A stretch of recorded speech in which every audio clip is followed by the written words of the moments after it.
નમસ્કાર વિદ્યાર્થી મિત્રો, હું પ્રાધ્યાપક doctor Pritesh Rathod government arts and commerce college નસવાડીમાં ઇતિહાસ વિષયના અધ્યાપક તરીકે કાર્યરત છું. વિદ્યાર્થીઓની લાગણી અને માગણીને નજર સમક્ષ રાખીને 1/1/2017ના રોજ લેવાયેલ PSIની પ્રિલિમ્સ પરીક્ષાનું જનરલ પેપરનું સોલ્યુશન અત્રે રજૂ કરું છું. આ પેપર સોલ્યુશનમાં લગભગ તમામ પ્રશ્નોની વિગતો આપવાનો પ્રયાસ કર્યો છે.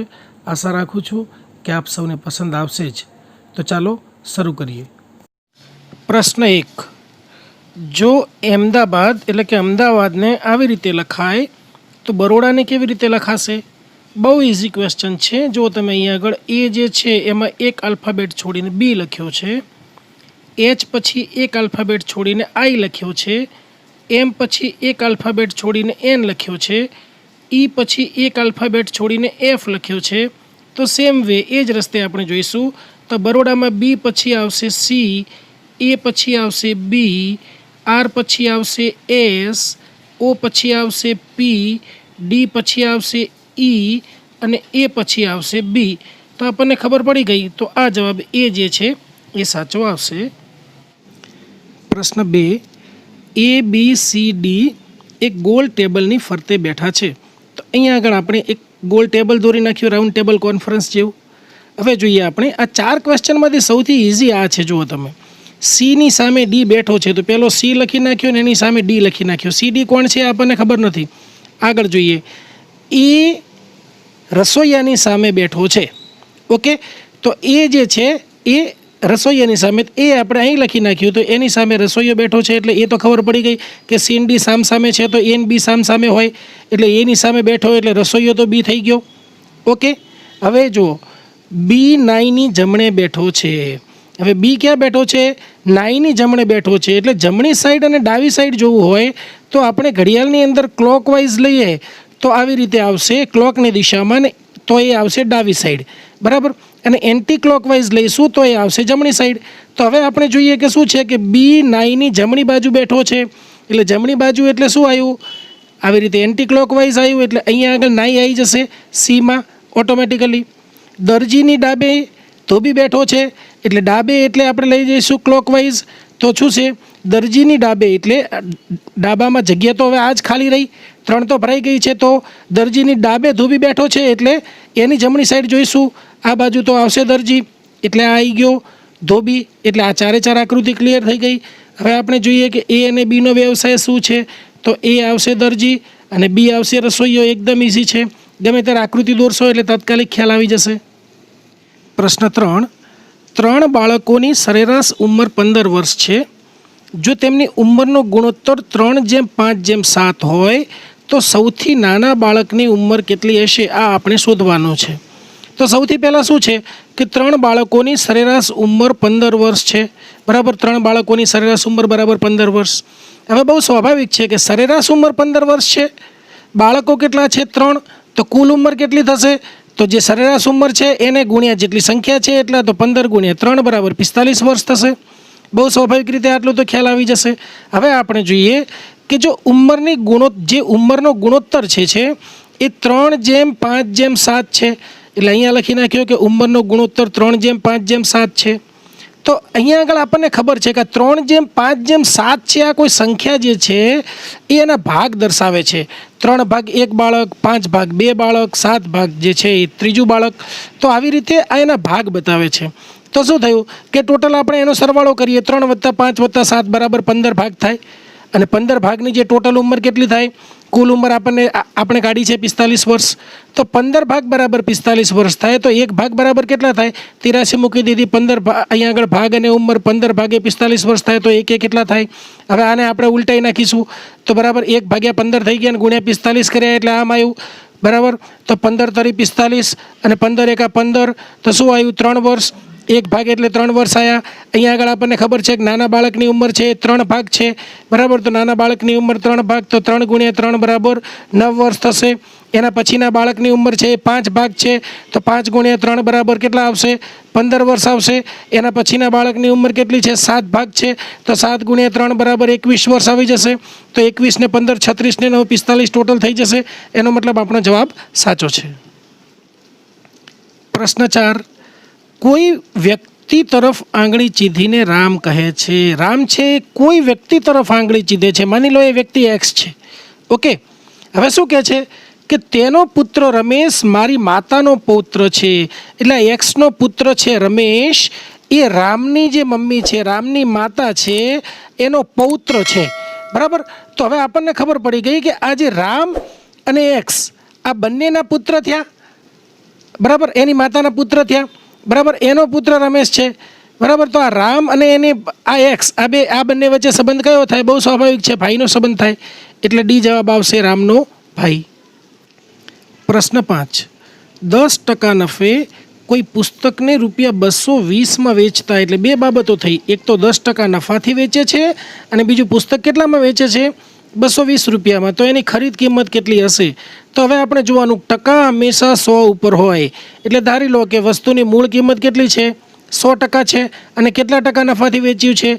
તો 10% નફાથી. એટલે નફો થયો 10%. તો 100% વત્તા 10% બરાબર કેટલા થયા? 110% થયા. અને વસ્તુ કેટલામાં વેચી છે? 220માં. તો 110% એટલે ₹220 થયા. બહુ સરળ છે. 83 મૂકી દઈએ. ટકા અને કિંમત 110% હોય તો કિંમત થાય ₹220. તો 100% હોય તો કિંમત કેટલી થાય? તો આ 100 અને જે 110 છે એને ઉલટાવી નાખીએ. તો 100 ભાગ્યા 110 ગુણ્યા 200 આવી ગયા. અહીંયા આગળ 110 એકા 110 ને 110 ગુણ્યા 2 બરાબર 220 થશે. એટલે 100 ગુણ્યા 2 બરાબર ₹200 જવાબ આવી જશે. એટલે જવાબ બી જે છે એ સાચો જવાબ છે. પ્રશ્ન 6, ટેન્કનો 3/4 ભાગ એ પાણીથી ભરેલો છે. તેમાં 5 લીટર પાણી ઉમેરતા ટેન્ક 4/5 ભરાઈ જાય છે. તો ટેન્કની ક્ષમતા કેટલી હશે, એની કેપેસિટી કેટલી હશે, એ આપણે શોધવાનું છે. હવે આપણે વાંચતા જઈએ અને લખતા જઈએ કે ટેન્કનો 3/4 ભાગ પાણીથી ભરેલો છે. તો અહીંયા આગળ શું લખ્યું? 3/4 એટલે કેટલા થાય? 75% થાય. જેમ કે 1/4 એટલે 25% થાય.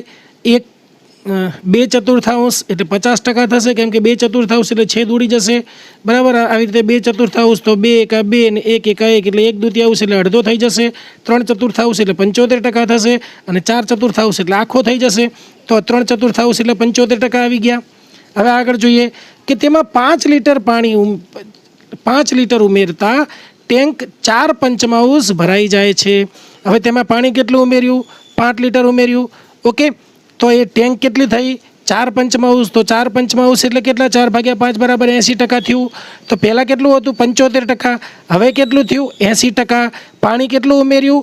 5% ઉમેર્યું. તો 5% પાણી ઉમેર્યું એટલે કે 5 લીટર પાણી ઉમેર્યું એટલે સપાટી કેટલી વધી? 5% વધી. એટલે કે ટેન્કની ક્ષમતા કેટલી થાય? 100. કેમ કે 5 લીટર પાણીથી 5% ભરાય છે. તો 100 લીટર પાણીથી કેટલી ભરાય? 100% ભરાય. એટલે કે એની જે ક્ષમતા છે એ 100 લીટરની હશે. પ્રશ્ન 7, અમિત પૂર્વ તરફ 30 મીટર ચાલી જમણે વળીને 40 મીટર ચાલે છે. પછી ડાબે વળીને 30 મીટર ચાલે છે. આરંભિક બિંદુથી હવે તેનું મોઢું કઈ દિશામાં હશે? આ આપણે શોધવાનું છે. તો સૌથી પહેલાં આપણે શરૂઆત કરીએ કે જ્યારે આવો પ્રશ્ન આવે ત્યારે ઉત્તર દિશા, ઉત્તર, દક્ષિણ, પૂર્વ, પશ્ચિમ, ઉપરની બાજુની અંદર ઉત્તર, નીચે દક્ષિણ, આ બાજુ પૂર્વ અને અહીંયા પશ્ચિમ, આ રીતની આકૃતિ દોરી નાખવાની.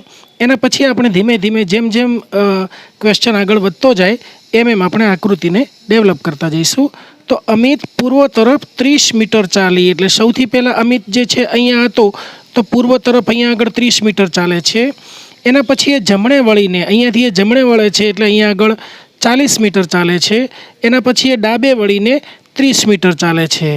તો હવે શું છે કે હવે આરંભિક બિંદુથી એટલે અહીંથી એનું મોઢું કઈ દિશામાં હશે? અહીંયા દેખાય છે ને, કઈ દિશામાં હશે? તો અહીંથી અહીંયા આગળ એટલે કે આ દક્ષિણ અને આ પૂર્વ એ બંને વચ્ચે એટલે દક્ષિણ પૂર્વ તરફ. એટલે જવાબ સી સાચો આવશે. એનું મોઢું દક્ષિણ પૂર્વ તરફ હશે. પ્રશ્ન 8, જ્યારે જહાંગીરની ઉંમર 18 વર્ષ થશે ત્યારે અકબરની ઉંમર 50 વર્ષ થશે. એક કન્ડિશન આપણે નોંધી લીધી કે જહાંગીરની ઉંમર 18 વર્ષ થશે ત્યારે અકબરની ઉંમર 50 વર્ષ થશે. આગળ જોઈએ તો જ્યારે અકબરની ઉંમર જહાંગીરની ઉંમર કરતાં 5 ગણી હશે. બીજી કન્ડિશન, અકબરની ઉંમર એ જહાંગીરની ઉંમર કરતાં 5 ગણી એટલે જહાંગીર ગુણ્યા 5 બરાબર અકબર. આ બીજી કન્ડિશન. તો ત્યારે અકબરની ઉંમર કેટલી હશે એ આપણે અકબરની ઉંમર એ વખતે શોધવાની છે. ક્યારે? તો જહાંગીરની ઉંમર કરતાં અકબરની ઉંમર 5 ગણી થશે ત્યારે અકબરની ઉંમર કેટલી હશે. હવે આપણે ધારી લઈએ કે માની લો 15 વર્ષ પહેલાં ધારીએ તો 15 વર્ષ પહેલાં, અત્યારે ધારો કે 18 વર્ષ છે તો 15 વર્ષ પહેલાં કેટલી હશે? 3 વર્ષ હોય. ઓકે. અને એવી રીતે 15 વર્ષ પહેલાં આજે 50 વર્ષ હતી તેમાંથી 15 ગયા એટલે 35 વર્ષ હોય. હવે આપણે અહીંયા આગળ કન્ડિશન 2ની અંદર ચેક કરીએ કે કન્ડિશન ફૂલફિલ થાય છે કે નહીં. તો જો આની 3 હોય તો 3 × 5 બરાબર 15 થાય જો અકબરની ઉંમર, તો જ કન્ડિશન ફૂલફિલ થાય, એટલે આ ખોટું આવશે.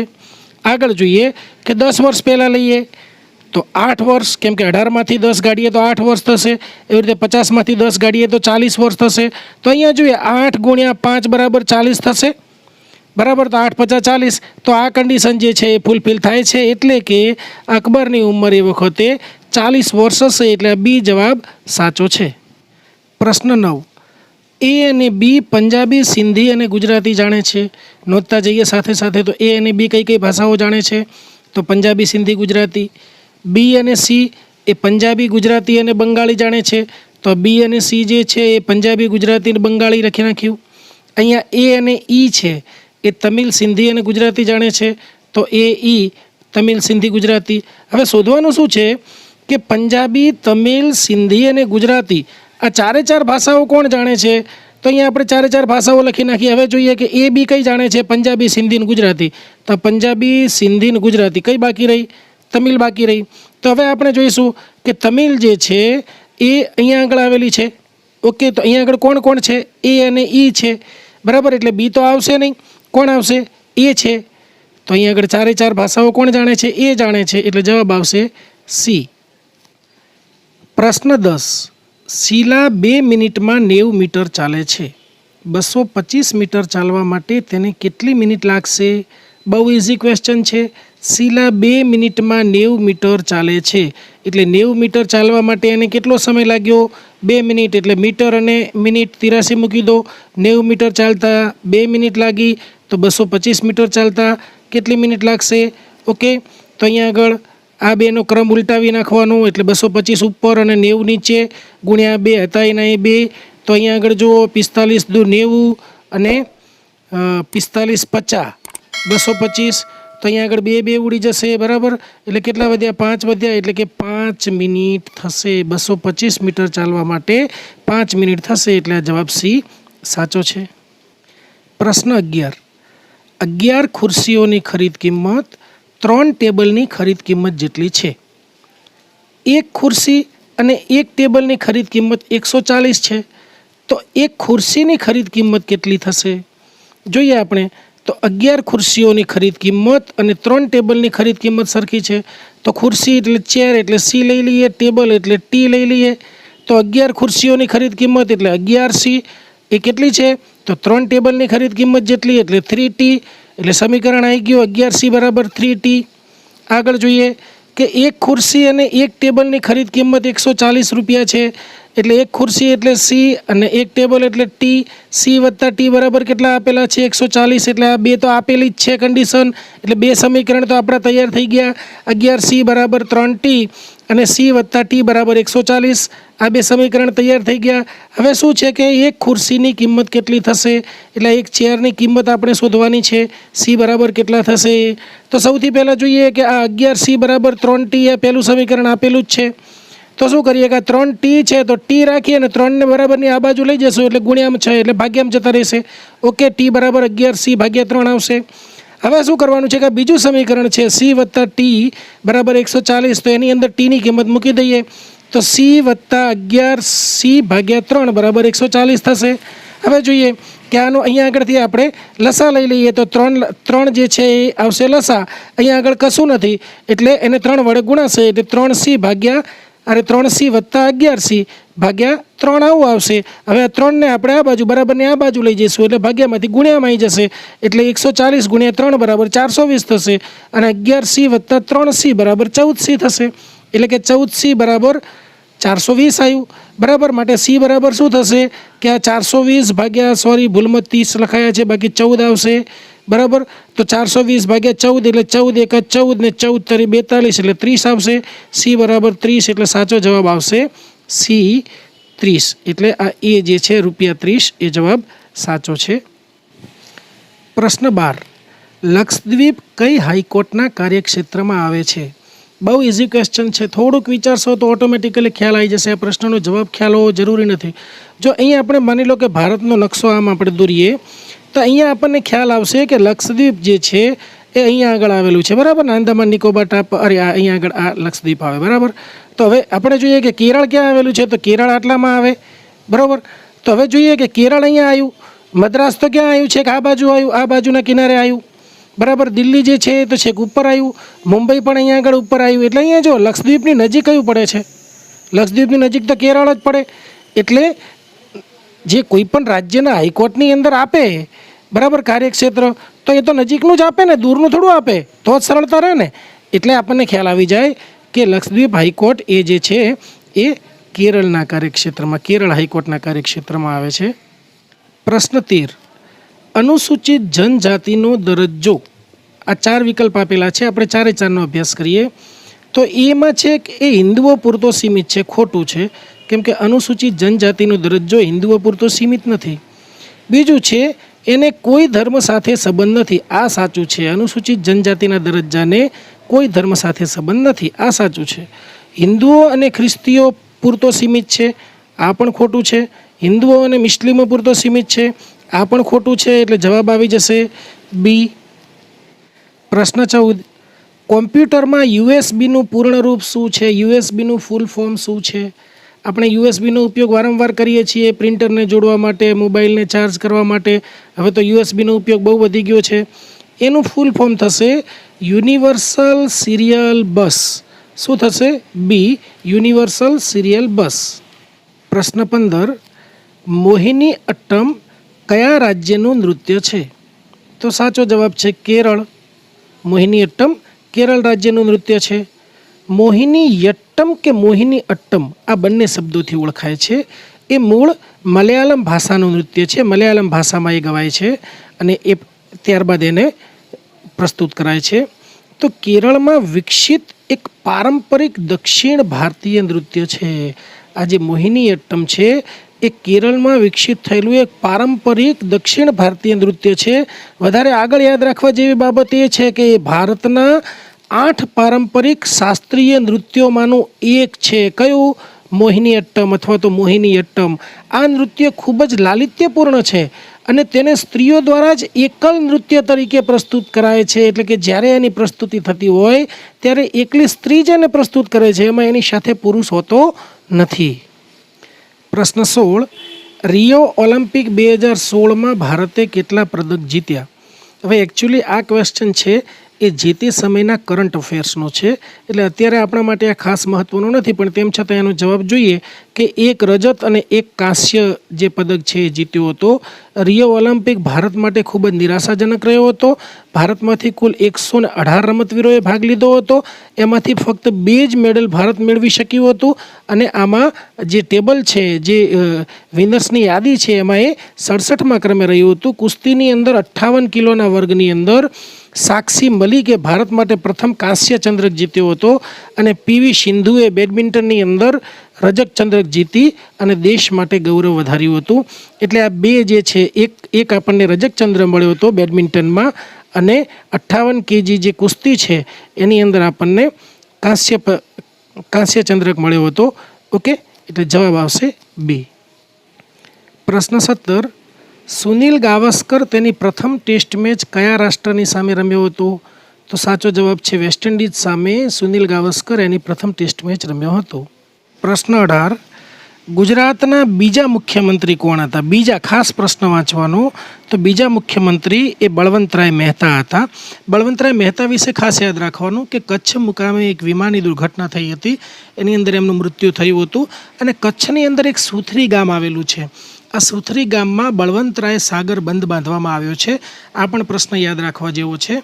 અને જો એવું પૂછે કે ગુજરાતના પ્રથમ મુખ્યમંત્રી કોણ હતા, તો એનો જવાબ આવશે જીવરાજ મહેતા. અને હિતેન્દ્રભાઈ દેસાઈ છે એ ત્રીજા મુખ્યમંત્રી હતા. અને હિતેન્દ્રભાઈ દેસાઈના સમયની અંદર 1971ની અંદર ગાંધીનગર જે છે એ કેપિટલ તરીકે આવ્યું હતું, એટલે એ પણ યાદ રાખવા જેવું છે. પ્રશ્ન 19, સીએનજીમાં મોટા ભાગે નીચેનામાંથી કયો વાયુ હોય છે? તો સીએનજીમાં મિથેન વાયુ હોય છે.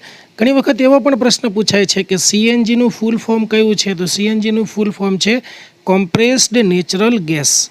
ઓકે, આવો નવો એલપીજીનો પ્રશ્ન પણ પૂછાય છે, બરાબર, જેમ સીએનજીનો પૂછાયો એમ કે એલપીજીનું ફૂલ ફોર્મ શું છે? તો એલપીજીનું ફૂલ ફોર્મ એ લિક્વિફાઈડ પેટ્રોલિયમ ગેસ છે. અને એની અંદર જો વાયુ પૂછ્યો હોય આ પ્રશ્નની જેમ તો આવશે બ્યુટેન વાયુ. એટલે એક ખાસ યાદ રાખવાનું કે સીએનજીની અંદર મુખ્ય કયો વાયુ હોય?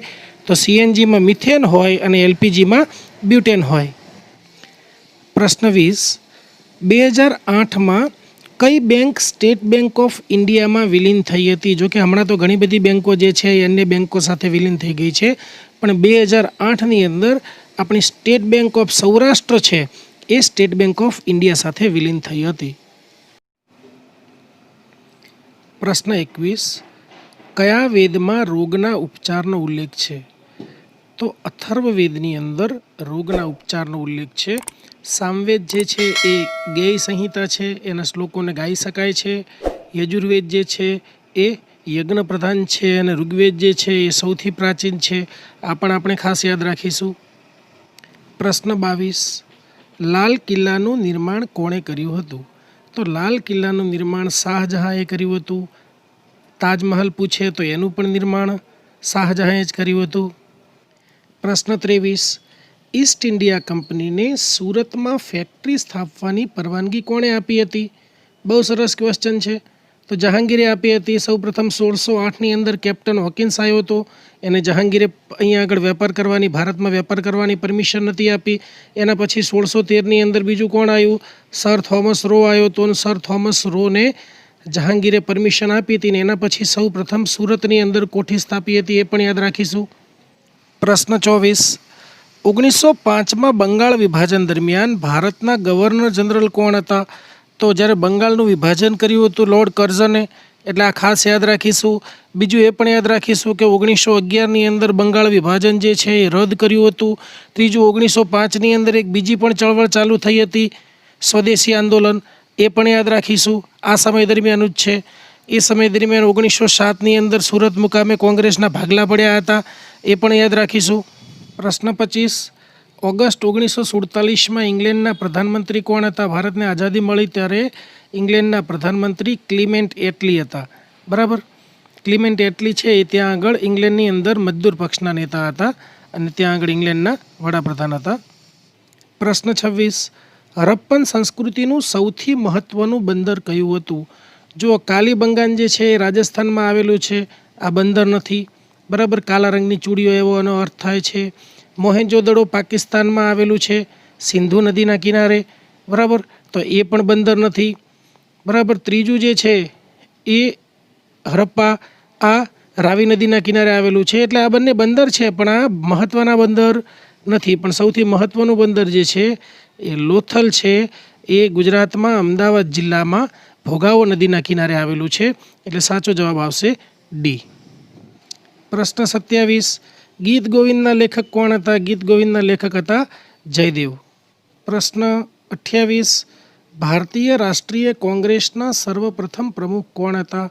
તો સર્વપ્રથમ પ્રમુખ હતા વ્યોમેશચંદ્ર બેનર્જી. 28મી ડિસેમ્બર 1885ના રોજ ભારતીય રાષ્ટ્રીય કોંગ્રેસની સ્થાપના થઈ હતી.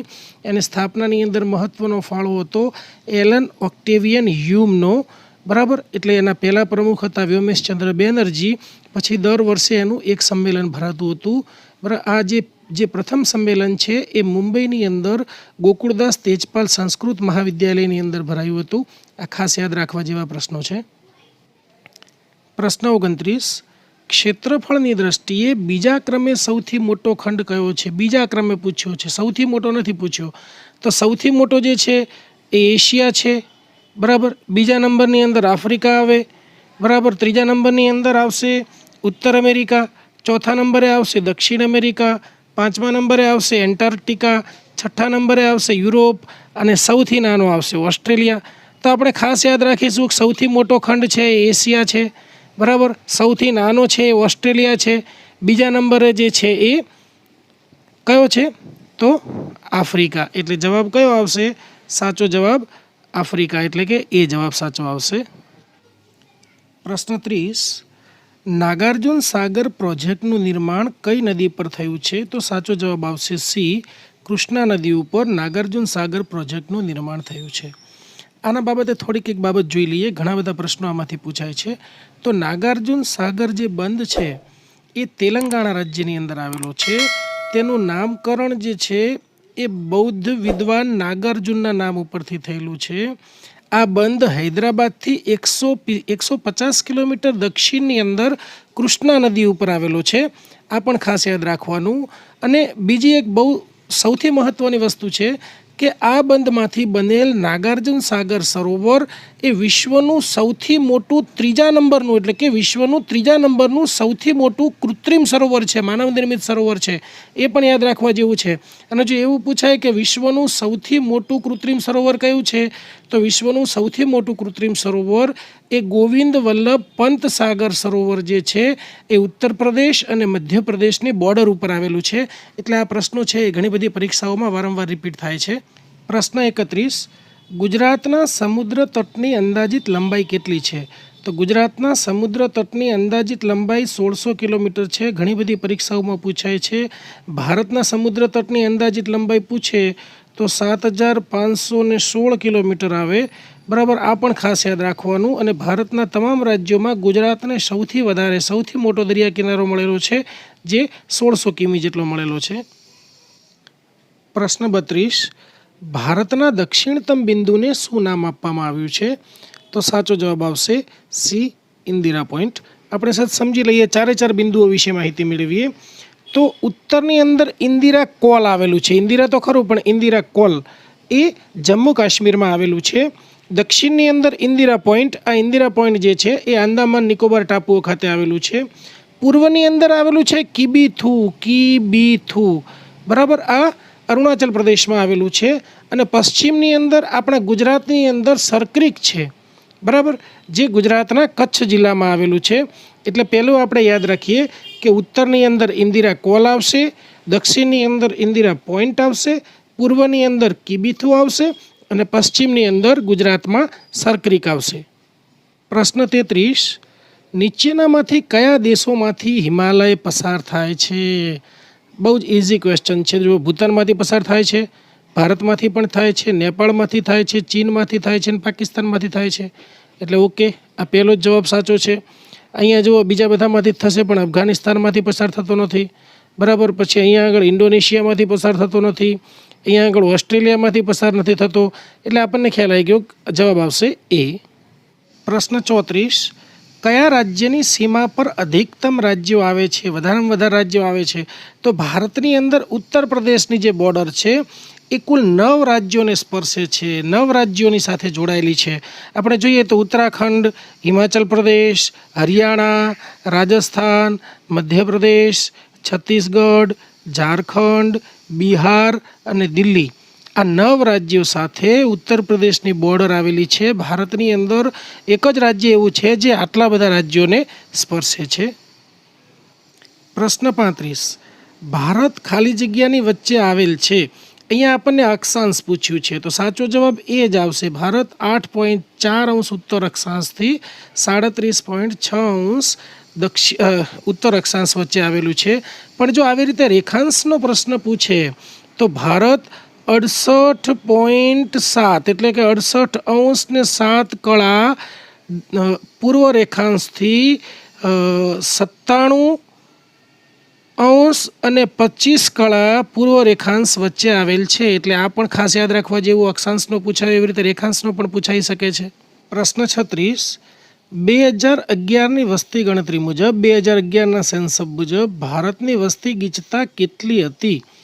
તો 2011ની વસ્તી ગણતરી મુજબ ભારતની જે વસ્તી છે એ 382 વ્યક્તિ પ્રતિ ચોરસ કિલોમીટર, એટલે 1 ચોરસ કિલોમીટરમાં 382 વ્યક્તિઓ આટલી વસ્તી ગીચતા હતી. પ્રશ્ન 37, નર્મદા નદીનું ઉદ્ગમ સ્થાન ક્યાં છે? તો નર્મદા નદી મધ્યપ્રદેશના અમરકંટકમાંથી નીકળે છે. અને આપણને એવું પૂછે કે ગુજરાતની અંદર ક્યાંથી પ્રવેશે છે, તો ગુજરાતમાં છોટાઉદેપુર જિલ્લામાં આવેલા હાફેશ્વર ખાતેથી ગુજરાતની અંદર પ્રવેશે છે. આ પણ ખાસ યાદ રાખવા જેવું છે. પ્રશ્ન 38 છે. ખાલી જગ્યાથી કર્કવૃત પસાર થતું નથી. રાજસ્થાન, છત્તીસગઢ, ઓરિસ્સા કે ત્રિપુરા?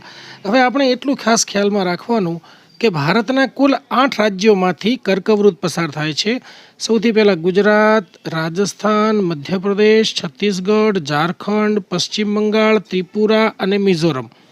બરાબર, આ 8 રાજ્યો ફરીથી જોઈએ તો ગુજરાત, રાજસ્થાન, મધ્યપ્રદેશ, છત્તીસગઢ, ઝારખંડ, પશ્ચિમ બંગાળ, ત્રિપુરા અને મિઝોરમ.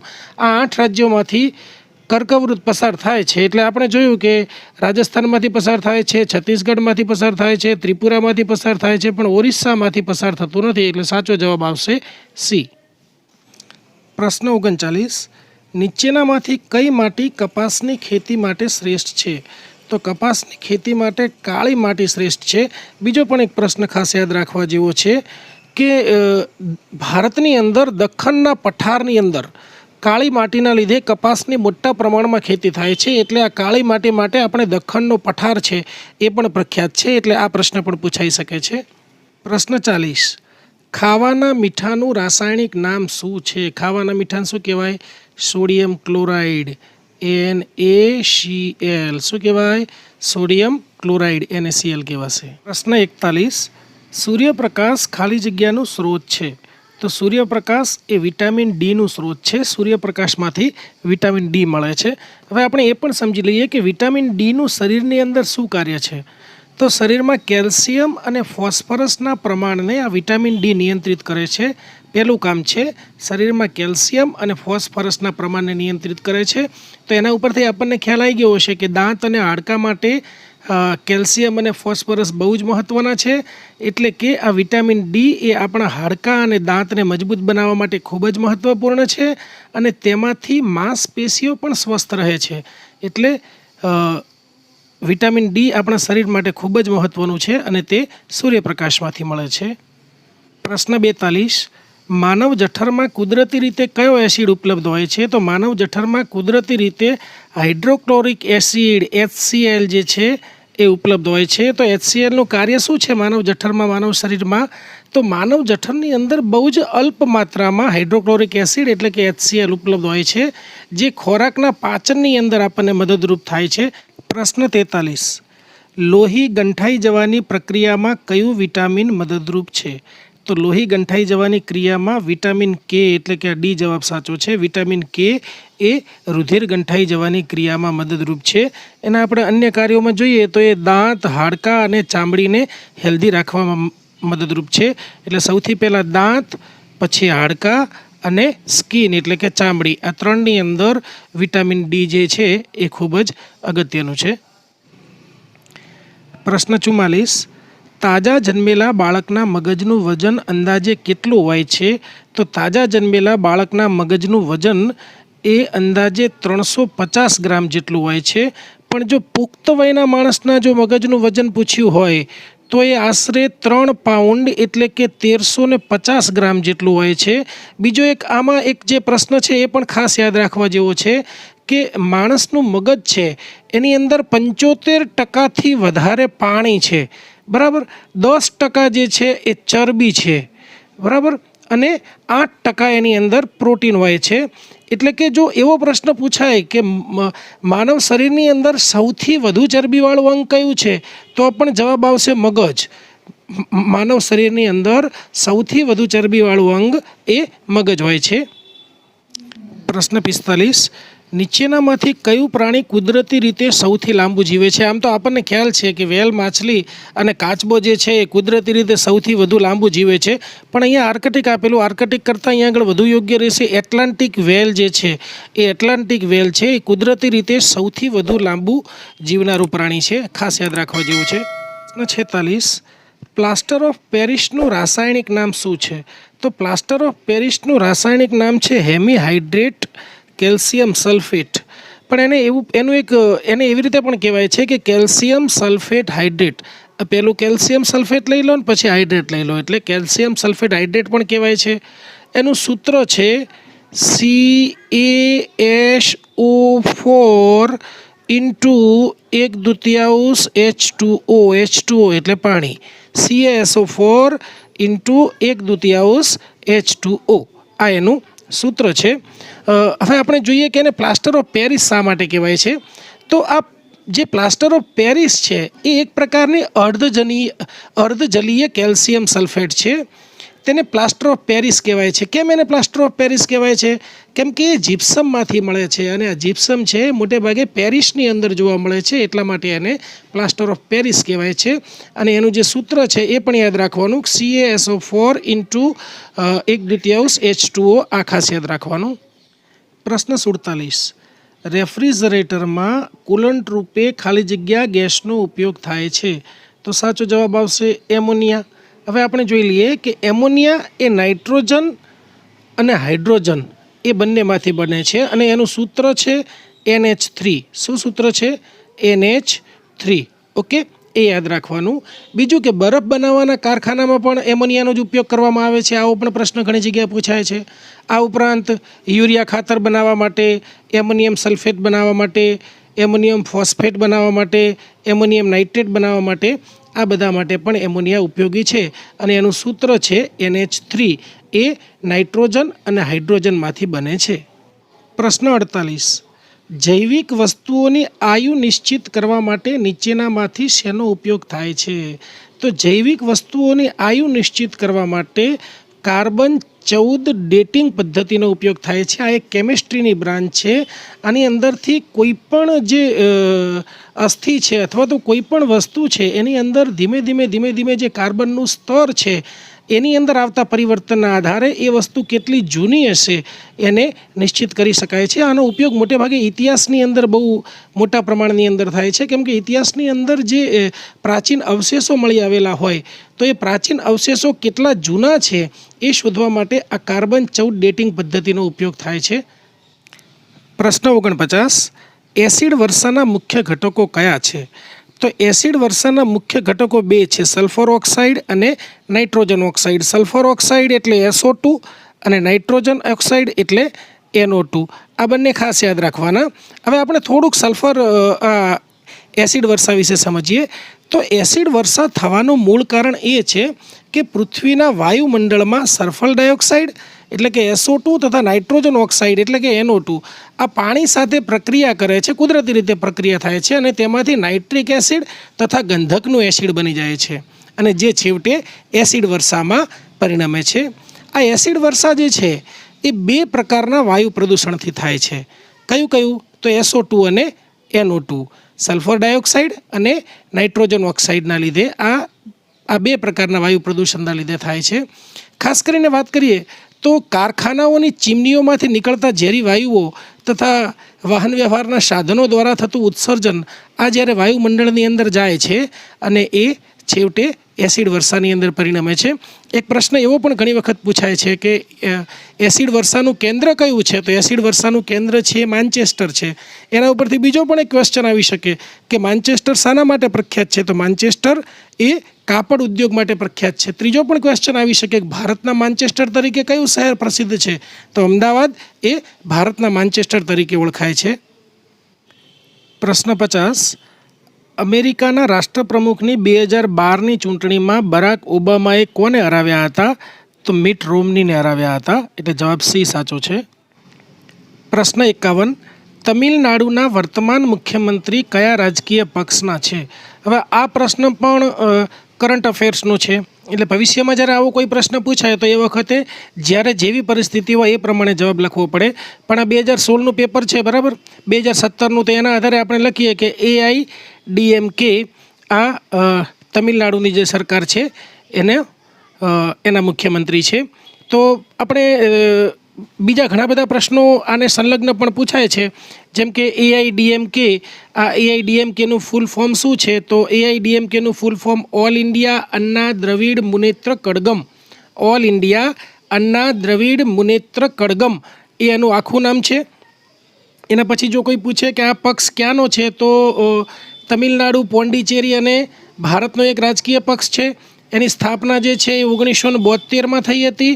ઓકે, આ જે પક્ષ છે એ અન્ના દ્રમુક તરીકે પણ ઓળખાય છે. આ એનું લોકપ્રિય નામ છે, અન્ના દ્રમુક, બરાબર. અને બહુ ફેમસ એના નેતા છે જયલલિતા, એ પણ આપણને ખ્યાલ છે. પ્રશ્ન 52, નીતિ આયોગના ચીફ એક્ઝિક્યુટિવ ઓફિસર એટલે કે CEO કોણ છે? તો નીતિ આયોગના CEO જે છે એ અમિતાભ કાંત છે. નરેન્દ્ર મોદી તો આપણે બધા ઓળખીએ છીએ, ભારતના વડાપ્રધાન છે, બરાબર. વાયવી રેડ્ડીની વાત કરીએ તો વાયવી રેડ્ડી 2003થી 2008 સુધી ભારતીય રિઝર્વ બેંકના ગવર્નર હતા અને એમને પદ્મભૂષણ એવોર્ડ પણ મળેલો છે, એ પણ ખાસ યાદ રાખવા જેવું છે. બિમલ જાલાન, તો બિમલ જાલાનનો પણ આપણી જે ચલણી નોટો ઉપર છે એના ઉપર આપણે એમની સહી જોઈએ છીએ, બરાબર. તો એ પણ ભારતના ભૂતપૂર્વ રાજ્યસભાના સાંસદ હતા અને 1997થી 2003 સુધી તેઓ પણ RBIના ગવર્નર રહ્યા છે. એટલે આ વાયવી રેડ્ડી અને બિમલ જલન, આ બંનેની જે સહી છે એ તમે આપણી જે ચલણી નોટો છે એ જૂની હોય તો એની અંદર તમને જોવા મળશે. પ્રશ્ન 53, 15મી ઓગસ્ટ 1947ના રોજ RBIના ગવર્નર કોણ હતા? તો 15મી ઓગસ્ટ 1947ના રોજ RBIના ગવર્નર એ સીડી દેશમુખ હતા. જોકે આમ તો આ 3 વિકલ્પ બહુ અગત્યના છે, તો એને આપણે સહેજ સમજી લઈએ. સૌથી પહેલાં વાત કરીએ ઓસ્બોર્ન સ્મિથની. તો ઓસ્બોર્ન સ્મિથ છે એ ભારતીય રિઝર્વ બેંકના સૌપ્રથમ ગવર્નર જો કોઈ પૂછે તો એ આવશે ઓસ્બોર્ન સ્મિથ. એટલા માટે કે તેઓ ભારતીય રિઝર્વ બેંકની સ્થાપના થયા પછી 1935થી 1937 સુધીના સૌપ્રથમ ગવર્નર હતા, બરાબર. પણ એ ભારતીય ગવર્નર હતા.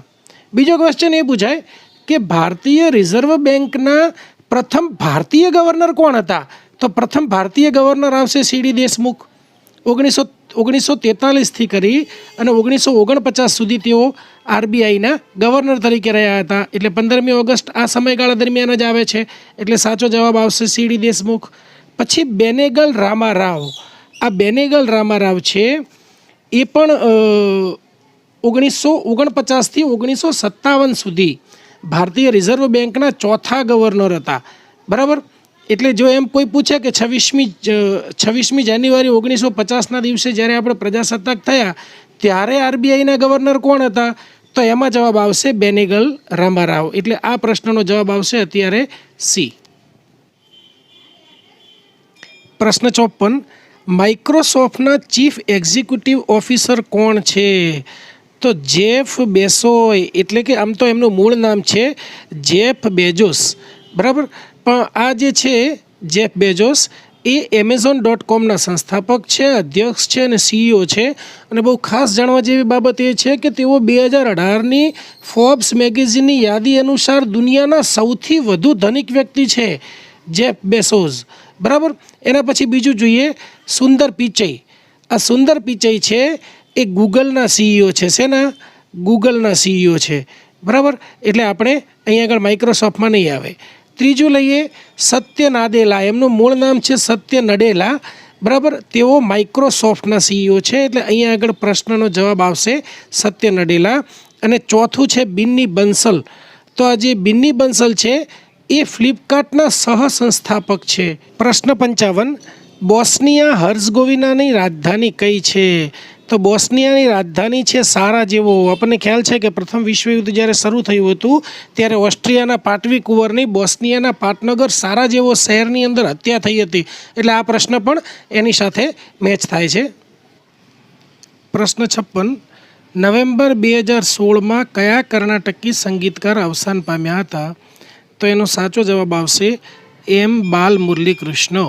એમનું અવસાન થયું હતું. એમના વિશે થોડીક વાત કરીએ તો તેઓ વાંસળી, વાયોલિન અને વીણા એ બહુ સારી રીતે વગાડી શકતા હતા. અને આ ડૉક્ટર M. બાલમુરલી કૃષ્ણ એમને 3 એવોર્ડ મળ્યા હતા બહુ મહત્ત્વના, પદ્મશ્રી, પદ્મભૂષણ અને પદ્મવિભૂષણ. આ 3 એવા એવોર્ડથી એમને નવાજવામાં આવેલા હતા. અને તેઓ કર્ણાટકના મહાન સંગીતકાર ગણાય છે. તો ક્યાંના હતા? M. બાલમુરલી કૃષ્ણ એ હતા કર્ણાટકના. પ્રશ્ન 57, લેફ્ટનન્ટ જનરલ S.K. સિન્હા જે નવેમ્બર 2016માં અવસાન પામ્યા હતા તે કયા 2 રાજ્યના રાજ્યપાલ રહી ચૂક્યા હતા? તો તો તેઓ જમ્મુ કાશ્મીર અને આસામના રાજ્યપાલ તરીકે રહેલા છે લેફ્ટનન્ટ જનરલ એસ.કે. સિન્હા. પ્રશ્ન 58. Amazon.comનું મુખ્યાલય ક્યાં આવેલું છે? તો એનું મુખ્યાલય વોશિંગ્ટનમાં USA ખાતે આવેલું છે. બરાબર. તો Amazon.comના સંસ્થાપક કોણ હતા? જેફ બેઝોસ હતા. બરાબર. આ જેફ બેઝોસ છે એ એના સંસ્થાપક, અધ્યક્ષ અને CEO છે. અને બહુ ખાસ જાણવા જેવું છે કે 2018ની ફોર્બ્સ મેગેઝિનની યાદી અનુસાર તેઓ દુનિયાના સૌથી વધુ ધનિક વ્યક્તિ છે.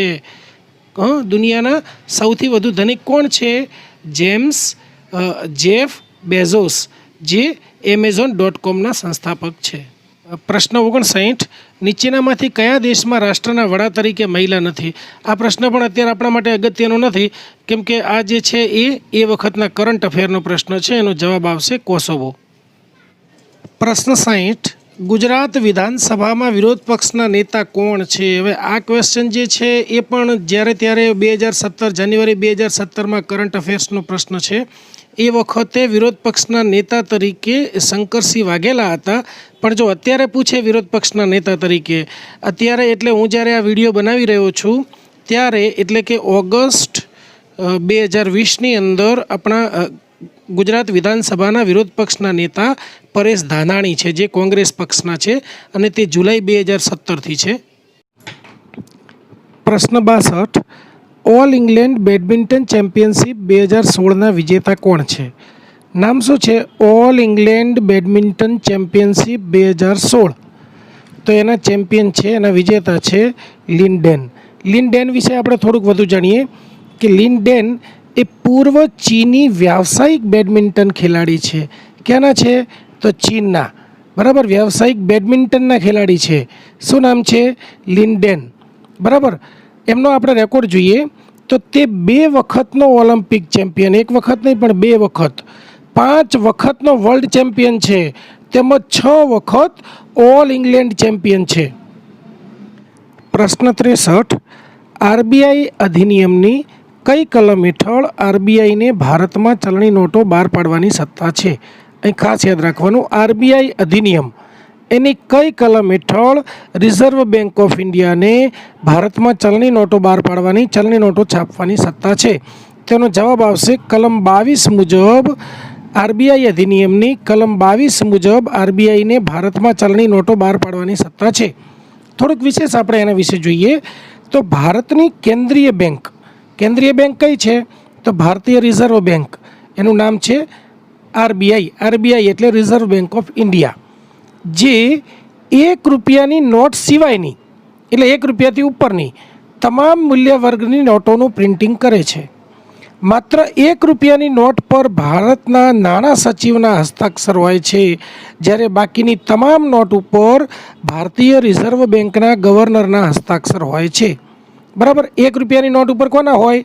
ભારતના નાણાં સચિવના હસ્તાક્ષર હોય, સહી હોય એમની, જ્યારે બાકીની તમામ નોટો ઉપર ભારતીય રિઝર્વ બેંકના ગવર્નરની સહી હોય છે. બીજું આગળ જોઈએ તો 1935 પહેલાં મુદ્રા છાપવાની જવાબદારી, એટલે કે નોટો છાપવાની જવાબદારી ભારત સરકાર પાસે હતી. પણ RBIની સ્થાપના 1 એપ્રિલ 1935ની અંદર થઈ. ભારતીય રિઝર્વ બેંક અધિનિયમ 1934 અંતર્ગત કરવામાં આવી હતી. તેની મુખ્ય ઓફિસ જે છે એ મુંબઈ ખાતે આવેલી છે, અને રિઝર્વ બેંકને આ અધિનિયમ મુજબ મુદ્રા પ્રબંધકની ભૂમિકા આપવામાં આવી છે. ભારતીય રિઝર્વ બેંક અધિનિયમની કલમ 22 મુજબ રિઝર્વ બેંકને નોટ જાહેર કરવાનો અધિકાર આપવામાં આવ્યો છે. એટલે કે ભારતીય RBI અધિનિયમની કલમ નંબર 22 મુજબ RBIને ભારતમાં ચલણી નોટો બહાર પાડવાની સત્તા છે. પ્રશ્ન 64. સ્વતંત્ર ભારતમાં પહેલીવાર ₹1000ની ચલણી નોટો ક્યારે બહાર પાડવામાં આવી હતી? તો સ્વતંત્ર ભારતમાં છે, એટલે આઝાદી પછી ભારતમાં પહેલીવાર ₹1000ની ચલણી નોટો 1954માં બહાર પાડવામાં આવી હતી. જોકે સ્વતંત્રતા પહેલાં તો બહાર પાડવામાં આવી જ હતી. પ્રશ્ન 65. સુપ્રસિદ્ધ મનોવિજ્ઞાની સિગમન્ડ ફ્રોઇડ મનોવિશ્લેષણવાદના પ્રણેતા કયા રાષ્ટ્રના હતા? તો એ તે ઓસ્ટ્રિયાના હતા. ઓસ્ટ્રેલિયાના નહીં, આ ખાસ યાદ રાખવાનું. આગળ જોઈએ આપણે તો સિગમન્ડ ફ્રોઈડ એ સ્નાયવિક રોગોના વિશેષજ્ઞ ડૉક્ટર હતા. તેમણે માનસિક રોગોની સારવાર દરમિયાન મનોવિજ્ઞાનને લગતા કેટલાક ચર્ચાસ્પદ અને નવીન સિદ્ધાંતો આપ્યા. તેમણે આ સિદ્ધાંતોને આધારે જે વિકસેલ સંપ્રદાય છે એ મનોવિશ્લેષણ સંપ્રદાય કે મનોવિશ્લેષણવાદ તરીકે ઓળખાયો છે. એટલે આપણને એવો પ્રશ્ન પૂછાય કે મનોવિશ્લેષણવાદના પ્રણેતા કોણ છે, તો એ સિગમન્ડ ફ્રોઈડ છે. આ એમનો ફોટો છે. પ્રશ્ન 66, નીચેનામાંથી કોણ આત્મહત્યાના કારણો પર સંશોધન કરનાર જાણીતા સમાજશાસ્ત્રી છે? શું ધ્યાનમાં શું રાખવાનું છે? આત્મહત્યાના કારણો પર સંશોધન કરનાર જાણીતા સમાજશાસ્ત્રી તો એ એમિલ દુર્ખીમ છે. એમિલ દુર્ખીમે આત્મહત્યાના કારણો પર સંશોધનો કર્યા છે. આગળ જોઈએ આપણે તો એમિલ દુર્ખીમ એમનો જન્મ છે 15 એપ્રિલ 1858 અને ત્યાંથી કરી અને મૃત્યુ છે 15 નવેમ્બર 1917. પોતે ફ્રેન્ચ સમાજશાસ્ત્રી હતા દુર્ખીમ, બરાબર, જેમણે સમાજશાસ્ત્રને એક સામાજિક વિજ્ઞાન તરીકે પ્રસ્થાપિત કરવામાં મહત્ત્વનું યોગદાન આપ્યું હતું. ઓગસ્ટ કોમ્તે પછી ફ્રાન્સના સામાજિક વિચારકોમાં દુર્ખીમનું નામ સૌથી વધારે પ્રસિદ્ધ છે.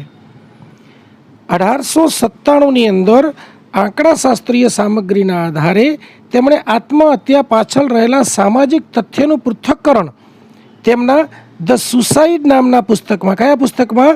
ધ સુસાઇડ નામના પુસ્તકમાં કર્યું છે. ઓકે, આ જે છે એ એમિલ દુર્ખીમનો ફોટો છે.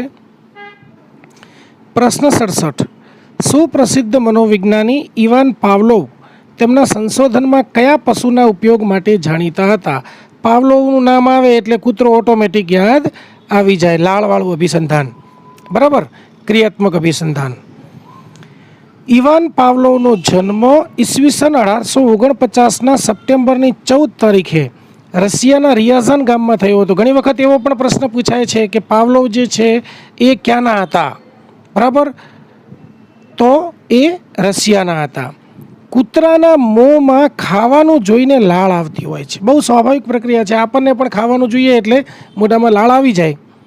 પાવલોવે કૂતરાને ખાવાનું આપતી વખતે ઘંટડી વગાડવાનો પ્રયોગ કર્યો. જેવી ઘંટડી વાગે એવું કૂતરાને ખાવાનું મળે. થોડા સમય પછી ખાવાનું ન હોય તો પણ ઘંટડીનો અવાજ સાંભળી કૂતરાના મોંમાંથી લાળ આવતી. પાવલોવે કરેલો આ પ્રયોગ એ વિશ્વ પ્રસિદ્ધ બન્યો. કેમ કે કૂતરાના મગજની અંદર એક અભિસંધાન થઈ ગયું હતું. એને ખ્યાલ આવી ગયો હતો કે ઘંટડી વાગી છે એટલે હવે ખાવાનું મળશે. પણ પછી એણે એવું કર્યું કે ખાવાનું ના હોય ત્યારે પણ ઘંટડી વગાડતો તો પણ એને કૂતરાના મોંમાં લાળ આવી ગઈ હોય એવું નોંધ્યું. અને આ પ્રયોગ છે એ વિશ્વ પ્રસિદ્ધ બન્યો હતો. શારીરિક ક્રિયાઓ કેટલીક બાહ્ય શરતો સાથે જોડાયેલી હોય છે એવું પાવલોવે સાબિત કર્યું. પ્રશ્ન 68, નીચેનામાંથી કયા સમાજશાસ્ત્રીએ અમલદારશાહી ખ્યાલ પર અગ્રણી કાર્ય કર્યું છે? હવે અમલદારશાહી આવે અને સમાજશાસ્ત્રી આવે એટલે સીધો જ આપણું જે ધ્યાન છે એ મેક્સ વેબર ઉપર જાય. મેક્સ વેબરનો જન્મ એપ્રિલ 21, 1864ની અંદર પ્રશિયા એટલે કે હાલનું જર્મનીમાં થયો હતો. એને 3 બાબતો ખાસ યાદ રાખવા જેવી છે. એક તો વ્યક્તિ દ્વારા કરવામાં આવતું સામાજિક વર્તન, પ્રોટેસ્ટન્ટ સંપ્રદાયની આચારસંહિતા અને મૂડીવાદ, અને ત્રીજો મેક્સ વેબરનો સત્તાનો સિદ્ધાંત. આ સત્તાના સિદ્ધાંતની અંદર જ અમલદારશાહી આવી જાય છે. ઓકે, પ્રશ્ન 69, નીચેનામાંથી કોણ સુપ્રસિદ્ધ ભારતીય સમાજશાસ્ત્રી નથી? તો વિશ્વનાથ મોહન જે છે એ ભારતીય સમાજશાસ્ત્રી નથી. જો એમ.એન. શ્રીનિવાસ છે, યોગેન્દ્રસિંહ પણ છે અને ઈરાવતી કર્વે પણ છે. તો વિશ્વનાથ મોહન કોણ છે? તો એ ડાયાબિટીસના સ્પેશિયાલિસ્ટ ડૉક્ટર છે. પ્રશ્ન 70, નીચેનામાંથી કોણ સુપ્રસિદ્ધ ભારતીય મનોવિજ્ઞાની નથી? પ્રશ્ન છે નથી. તો અમિત અબ્રાહમ તો છે, જીડી બોઝ પણ છે, નરેન્દ્રનાથ સેનગુપ્તા પણ છે. તો ગોવિંદ રાજન પદ્મનાભ એ આપણા ભારતીય મનોવિજ્ઞાની નથી. પ્રશ્ન 71, માનવ ચેતાતંત્રમાં નીચેનામાંથી ખાલી જગ્યા મહત્ત્વની ભૂમિકા ભજવે છે? માનવ ચેતાતંત્રમાં સોડિયમ અને પોટેશિયમના આયન છે એ માનવ ચેતાતંત્ર માટે મહત્ત્વની ભૂમિકા ભજવે છે. પ્રશ્ન 72, આતંકવાદી સંગઠન ISISનું પૂરું નામ શું છે? આઈએસઆઈએસનું પૂરું નામ છે Islamic state of Iraq and Syria. શું છે? Islamic state of Iraq and Syria. Iran નહીં, ઇરાક. બરાબર, Islamic state of Iraq and Syria. પ્રશ્ન 73. નિયમિત ગોલ્ફ રમતમાં કેટલા હોલ્સ રમવા પડે છે? તો નિયમિત ગોલ્ફ રમતની અંદર કુલ 18 હોલ્સ રમવા પડે છે. પ્રશ્ન 74. બેટરીમાં પ્રાથમિક સ્વરૂપે કયું એસિડ હોય છે? બેટરીમાં પ્રાથમિક સ્વરૂપે કયું એસિડ હોય? Sulphuric acid. પ્રશ્ન 75. ક્ષેત્રફળની દ્રષ્ટિએ સૌથી નાનો કયો છે?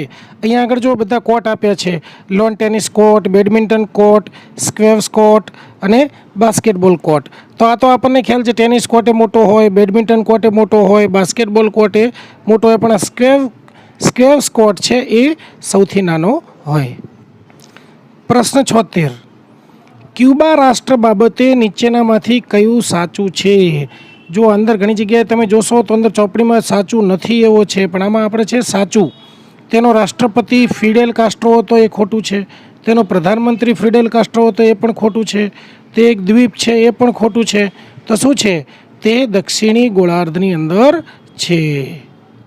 પ્રશ્ન 77. ભારતના રાષ્ટ્રીય સુરક્ષા સલાહકાર કોણ છે? તો અજીત દોવલ છે.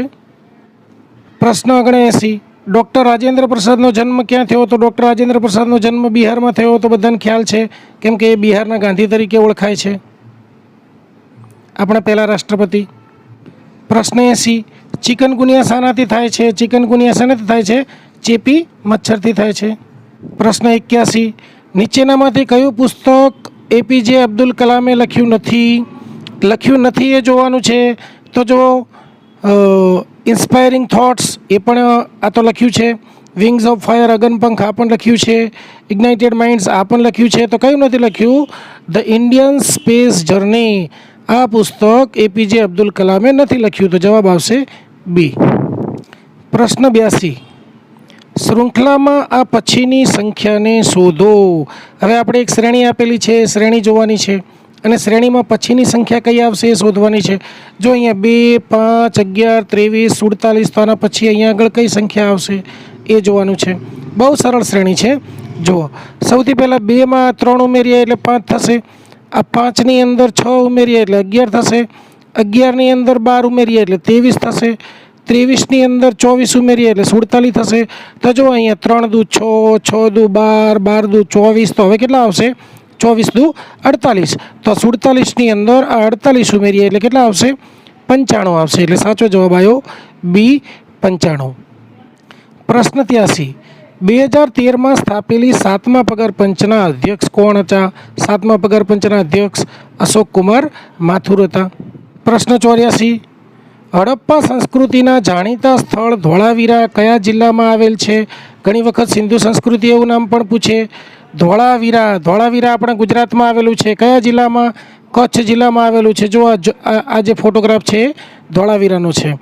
ભુજથી લગભગ 200 કિલોમીટર ઉત્તરની અંદર. ક્યાંથી? ભુજથી લગભગ 200 કિલોમીટર ઉત્તરની અંદર આ જે ખદીર બેટ છે એ ખદીર બેટની અંદર ધોળાવીરા આવેલું છે. પ્રશ્ન 85. મોઢેરાનું સૂર્ય મંદિર ધ સન ટેમ્પલ કયા સોલંકી શાસકના સમયમાં બંધાયું હતું? તો મોઢેરાનું સૂર્ય મંદિર ભીમદેવ પહેલાંના સમયની અંદર બંધાયું હતું. બરાબર ને? મોહમ્મદ ગઝનીનું આક્રમણ થયું હતું સોમનાથ ઉપર એના સમયમાં. એ વખતે કચ્છના કંથકોટના કિલ્લામાં ભરાયો હતો. બરાબર, એ વખતે એમના સમયની અંદર મોઢેરામાં જે સૂર્ય મંદિર છે એનું એ બાંધકામ થયું હતું. સૂર્ય મંદિર જે છે મોઢેરા ગુજરાત રાજ્યના ઉત્તર ભાગમાં આવેલા, એટલે કે ઉત્તર ગુજરાતમાં આવેલા પાટણ શહેરથી 30 કિલોમીટર જેટલા અંતરે આવેલું છે. મોઢેરા ગામની અંદર દક્ષિણ દિશામાં પાટણથી. બરાબર, આ જગવિખ્યાત ભવ્ય પ્રાચીન સૂર્ય મંદિર સંકુલ છે. આ સૂર્ય મંદિર છે સ્થાપત્ય કળા તેમજ શિલ્પકામનો અજોડ નમૂનો પ્રસ્તુત કરે છે. જો તમને જોતા જ લાગે છે કેટલું સરસ, કેવું તમે જો રૂબરૂ જશો ખબર પડશે કેવું સરસ મંદિર બનાવેલું છે. ઈસવીસન 1026ની અંદર સોલંકી વંશના રાજા ભીમદેવ સોલંકી દ્વારા આ મંદિરનું નિર્માણ કરાવવામાં આવ્યું હતું. ભીમદેવ પહેલો. પ્રશ્ન 86. પાટણની પ્રસિદ્ધ રાણી કી વાવ અથવા રાણ કી વાવ, રાણીની વાવ કોણે બંધાવી હતી? તો કોણે બંધાવી હતી? રાણી ઉદયમતીએ. હમણાં આગળનો પ્રશ્ન આપણે જોઈએ ભીમદેવ પહેલા. આ ભીમદેવ પહેલાની પત્ની છે, બરાબર. એમને આ જો રાણીની વાવ છે, વાવ એટલે પગથિયાવાળો કૂવો. રાણ કી વાવ અથવા તો રાણી કી વાવ ગુજરાત રાજ્યના પાટણ જિલ્લામાં પાટણ શહેરમાં આવેલી એક ઐતિહાસિક વાવ છે. આ વાવ પાટણ શહેરનું એક જોવાલાયક સ્થળ છે, જેની દેશ વિદેશના હજારો પર્યટકો મુલાકાત લે છે. બહુ સરસ છે, તમે જોશો તો ખબર પડશે કે આ એક કૂવો જ છે, પગથિયાવાળો કૂવો છે. એનો મૂળ હેતુ જે છે એ પાણી મેળવવાનો છે, પણ મૂળ હેતુની સાથે સાથે એની જે ભવ્યતા છે એ તમે ભવ્યતા જોશો. કલા જે એની જે સ્થાપત્ય કલા છે એ પણ જોવા જેવી છે. પ્રાચીન ગુજરાતનું જે વાવનું જે સ્થાપત્ય છે એ બહુ સરસ છે. પ્રશ્ન 87. અમદાવાદનું પ્રસિદ્ધ કાંકરિયા તળાવ કયા સુલતાને બંધાવ્યું હતું? સુલતાન કુતુબુદ્દીન અહમદ શાહ, મોહમ્મદ શાહ, ઘણી આમ બરાબર એમણે બંધાવ્યું હતું. આ કાંકરિયા તળાવ છે બહુ વ્યવસ્થા. અને હમણાં તો જે કાંકરિયા કાર્નિવલ છે અત્યારે તો ખરેખર કાંકરિયા તળાવ જોવા જેવું છે. કાંકરિયા તળાવ સુલતાન કુતુબુદ્દીન અહમદ શાહ બીજાએ બંધાવ્યું હતું. કોને?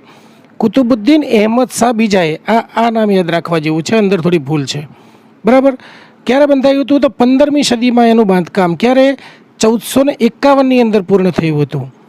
એ સમયે તે કુતુબ હોજ અથવા તો હોજે કુતુબ તરીકે ઓળખાતું હતું.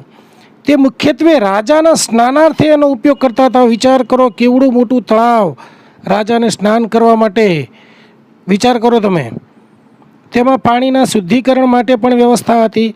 કાંકરિયા તળાવના પ્રાંગણની અંદર આપણે જોઈએ તો અંબુભાઈ પુરાણીની વ્યાયામશાળા, માછલી ઘર, પ્રાણી સંગ્રહાલય, બાલવાટિકા આવેલા છે. અને ખૂબ સરસ જે બાગ છે નગીનાવાડી, એ તો છે જ. કાંકરિયા તળાવ એ અમદાવાદ શહેરનું સૌથી મોટું તળાવ છે. આ તળાવ અમદાવાદ શહેરના દક્ષિણ ભાગમાં મણિનગર વિસ્તારની અંદર આવેલું છે. અને આ તળાવનો પરિઘ જે છે એ આશરે 2.5 કિલોમીટર જેટલો પરિઘની અંદર આવેલું છે. વિચાર કરો કેટલું મોટું તળાવ છે. કાંકરિયા તળાવની મધ્યમાં એક બાગ આવેલો છે, એનું નામ શું છે? નગીનાવાડી છે. પ્રશ્ન 88. ગુજરાતમાં સૌપ્રથમ મફત અને ફરજિયાત શિક્ષણ દાખલ કરનાર રાજવી કોણ હતા?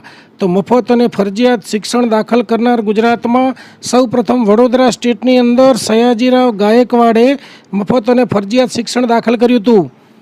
આપણા આધુનિક ગુજરાતમાં પણ છે, ભારતમાં પણ છે. સયાજી ગાયકવાડ, શ્રીમંત ગોપાલરાવ ગાયકવાડ, વડોદરા રાજ્યના મહારાજા સયાજી ગાયકવાડ ત્રીજા, બરાબર. સયાજીરાવ ગાયકવાડ ત્રીજા તરીકે ઓળખાય છે. એમનો જન્મ 1875 ને મૃત્યુ 1939, બરાબર. તેઓ તેમના શાસન દરમિયાન તેમના રાજ્યમાં સામાજિક અને શૈક્ષણિક સુધારાઓ લાવવા માટે જાણીતા છે. આ એમનો ફોટોગ્રાફ છે. બહુ જ પ્રજાવત્સલ રાજવી હતા. પ્રશ્ન 89. બહુ સરસ પ્રશ્ન છે. દાંડી કૂચની શરૂઆત ક્યારે થઈ હતી? તો દાંડી કૂચની શરૂઆત જે છે 12 માર્ચ 1930ના રોજથી અમદાવાદના સાબરમતી આશ્રમથી ગાંધીજીએ એમના 79 સત્યાગ્રહીઓની સાથે કરી હતી. અને અહીંયા આગળ જુઓ, દાંડીના અગર ઉપર અહીંયા આગળ મીઠું ઉપાડી અને ગાંધીજી પ્રતિજ્ઞા લે છે કે અહીંથી હું આ કાયદાનો ભંગ કરી અને બ્રિટિશ સામ્રાજ્ય રૂપી ઇમારતને લૂણો લગાડું છું. દાંડી કૂચ એ મહાત્મા ગાંધીના નેતૃત્વમાં અંગ્રેજ શાસન સામે કરવામાં આવેલ અહિંસક સવિનય કાનૂન ભંગની ચળવળ હતી. 12 માર્ચથી 6 એપ્રિલ 1930 દરમિયાન 14 દિવસ સુધી ચાલેલી આ લડતની અંદર અંગ્રેજ સરકારના મીઠા પરના એકાધિકાર તેમજ મીઠા પર લગાડવામાં આવેલા કર વિરુદ્ધ અહિંસક પ્રતિરોધ દ્વારા પ્રત્યક્ષ કાર્યવાહીનું અભિયાન શરૂ કરવામાં આવ્યું હતું. મહાત્મા ગાંધીએ પોતાના 79 વિશ્વાસુ સ્વયંસેવકો સાથે આ સત્યાગ્રહની શરૂઆત કરી હતી. 24 દિવસ સુધી રોજ 10 માઇલ સુધી ચાલવાનું, એટલું અંતર કાપવાનું. અને આ જે કૂચ છે એ સાબરમતી આશ્રમથી શરૂ કરવામાં આવી હતી અને નવસારીની નજીક દરિયા કિનારે આવેલા દાંડી ગામ સુધી આ કૂચ કરવામાં આવી હતી. માર્ગમાં હજારો ભારતીયો જે આપણા ગુજરાતીઓ ભારતીયો જે છે એ આ દાંડી કૂચની અંદર જોડાતા ગયા. અને 6 એપ્રિલે સવારે 6:30 વાગે ગાંધીજીએ મીઠાના કાયદો તોડી નાખ્યો. એક ચપટીક મીઠું ઉપાડ્યું અને કીધું કે અહીંથી હું મીઠાના કાયદાનો ભંગ કરું છું અને બ્રિટિશ સામ્રાજ્ય રૂપી ઇમારતને લૂણો લગાડું છું. જેના પરિણામ સ્વરૂપે સમગ્ર દેશની અંદર સવિનય અવજ્ઞા અથવા તો સવિનય કાનૂન ભંગના આંદોલનની શરૂઆત થઈ ગઈ. પ્રશ્ન 90. કયા સત્યાગ્રહને ગુજરાતનો પ્રથમ સત્યાગ્રહ માનવામાં આવે છે? તો સાચો જવાબ છે ખેડા સત્યાગ્રહને ગુજરાતનો પ્રથમ સત્યાગ્રહ માનવામાં આવે છે. જો કેમ તો જો એને આ 1918ની અંદર ખેડા જિલ્લાના ખેડૂતો પાક નિષ્ફળ જવાના કારણે તથા પ્લેગનો રોગચાળો ફાટી નીકળવાના કારણે અંગ્રેજ સરકાર દ્વારા નાખવામાં આવેલો ઊંચો કર ભરી શકે એમ નહોતા. આથી ગાંધીજીએ ખેડૂતોના સમાધાન જે પ્રશ્નો છે, સમસ્યાઓ છે, એના સમાધાન માટે આંદોલન કર્યું હતું અને એ આંદોલન ખેડા આંદોલન તરીકે ઓળખાય છે. બરાબર. ક્યારે? 1918ની અંદર આ ખેડા આંદોલન થયું હતું. બરાબર.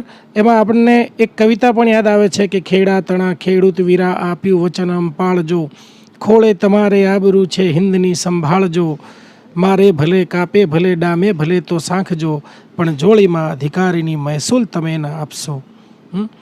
હવે આપણને થોડી વાત કરી લઈએ બારડોલી સત્યાગ્રહ વિશે.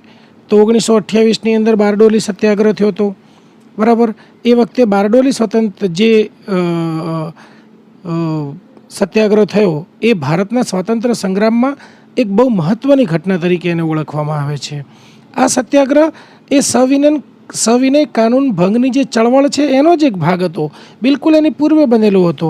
આની સફળતાને કારણે સરદાર વલ્લભભાઈ પટેલ જે છે એ રાષ્ટ્રીય સ્તરે નેતા તરીકે ઉભરી આવ્યા હતા અને એટલા માટે આ જે સત્યાગ્રહ પછી ગાંધીજીએ એમને સરદારનું બિરુદ આપ્યું હતું. હવે આપણે વાત કરીએ ધરાસણા સત્યાગ્રહની. ધરાસણા સત્યાગ્રહ જે છે એ દાંડીકૂચ સાથે બહુ જ નજીકથી જોડાયેલો છે. મે 1930માં ભારતમાં બ્રિટિશ શાસન દરમિયાન લગાવવામાં આવેલા મીઠા ઉપર જે કરવેરા મૂક્યા હતા એના વિરોધની અંદર ગાંધીજીએ દાંડીકૂચ કરી હતી. આ જે દાંડી સત્યાગ્રહની સમાપ્તિ થાય છે, બરાબર, એના પછી આ એ દાંડીની બાજુમાં જ ધરાસણા આવેલું છે. તો ત્યાં આગળ આ જે છે એ સત્યાગ્રહો ચાલુ રહે છે. પ્રશ્ન 91. ખાલી જગ્યાને સમાજશાસ્ત્રના પિતા માનવામાં આવે છે. તો ઓગસ્ટ કોમ્તે આ ઓગસ્ટ કોમ છે એમને સમાજશાસ્ત્રના પિતા તરીકે ઓળખવામાં આવે છે. એમનું નામ છે ઇસિદોર મારિયા ઓગસ્ત ફ્રાન્સુઆ હાવિયેર કોન્ત. 1798થી અને 1857 સુધીનો એમનો સમય છે. 1857 એટલે યાદ રાખવાનો કે આપણો 1857માં વિપ્લવ થયો હતો. બરાબર. 59 વર્ષ સુધી એ જીવ્યા હતા. તેઓ તત્વચિંતક અને સમાજશાસ્ત્રી હતા. ખાસ કરીને સમાજશાસ્ત્રની અંદર ઓગસ્ટ કોમ્તેને વધુ યાદ કરવામાં આવે છે. એમનું ખાસ પ્રદાન શેમાં છે? તો સમાજશાસ્ત્ર શબ્દની અને તેના વિષય વસ્તુની પદ્ધતિની સૌ પ્રથમ ચર્ચા ઓગસ્ટ કોમ્તેએ કરી હતી અને એટલા માટે એમને સમાજશાસ્ત્રના પિતા તરીકે ઓળખવામાં આવે છે.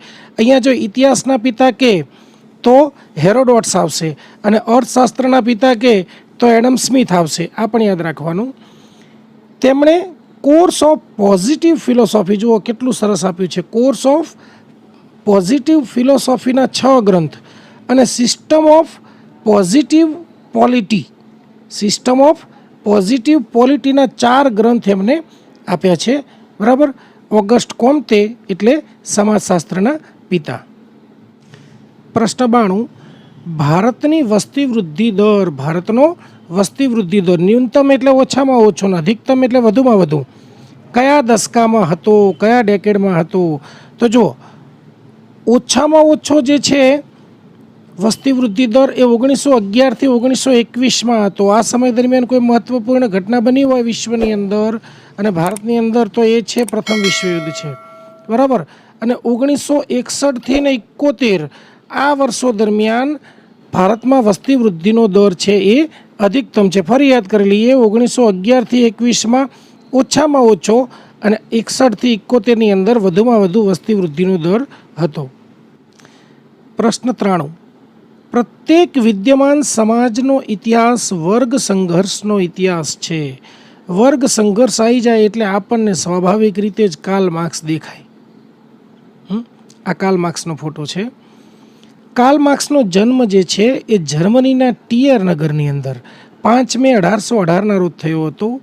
કાર્લ માર્ક્સ સમાજશાસ્ત્રમાં સંઘર્ષવાદી અને સમાજવાદી વિચાર શાખાના પ્રણેતા છે. કાર્લ માર્ક્સના મત મુજબ ઐતિહાસિક ઘટનાઓ પર આર્થિક પરિસ્થિતિનો પ્રભાવ હોય છે. હિસ્ટોરિકલ ઇવેન્ટ્સ જે છે એના ઉપર ઇકોનોમિકલ કન્ડિશન છે એનો ખાસ પ્રભાવ હોય છે. એમણે એક પુસ્તક લખ્યું છે, એનું નામ છે દાસ કેપિટલ. આ દાસ કેપિટલ નામના જગત પ્રસિદ્ધ ગ્રંથની રચના દ્વારા તેઓ વિશ્વના ઉદ્દામવાદી ચિંતક તરીકે ઓળખાયા. કાર્લ માર્ક્સે સમાજની રચના અને ઘડતરમાં આર્થિક ઉત્પાદનના પરિબળોને મહત્ત્વ આપ્યું છે. કાર્લ માર્ક્સે જણાવ્યું છે કે માનવ સમાજના ઇતિહાસમાં ઉત્પાદનના પરિબળો વર્ગોની રચના કરે છે. ગુલામ યુગ, સામંતશાહી યુગ, આધુનિક મૂડીવાદી સમાજની અંદર હંમેશા બે જ વર્ગોનું અસ્તિત્વ રહ્યું છે, એક માલિક વર્ગ અને બીજો શ્રમજીવી વર્ગ.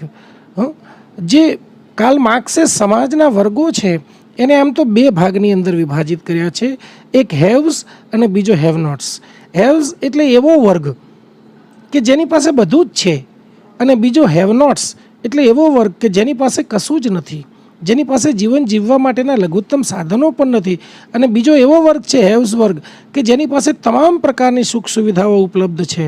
તો આ જે બે વર્ગો છે, જે ઉચ્ચ વર્ગ અને નિમ્ન વર્ગ આર્થિક રીતે, આ બંનેના જે હિતો છે એ પરસ્પર સંઘર્ષમાં આવે છે અને એને કારણે વર્ગ વિગ્રહ ઊભો થાય છે. અને એટલા માટે એમણે કીધું છે કે પ્રત્યેક સમાજનો ઇતિહાસ છે એ વર્ગ સંઘર્ષનો ઇતિહાસ છે.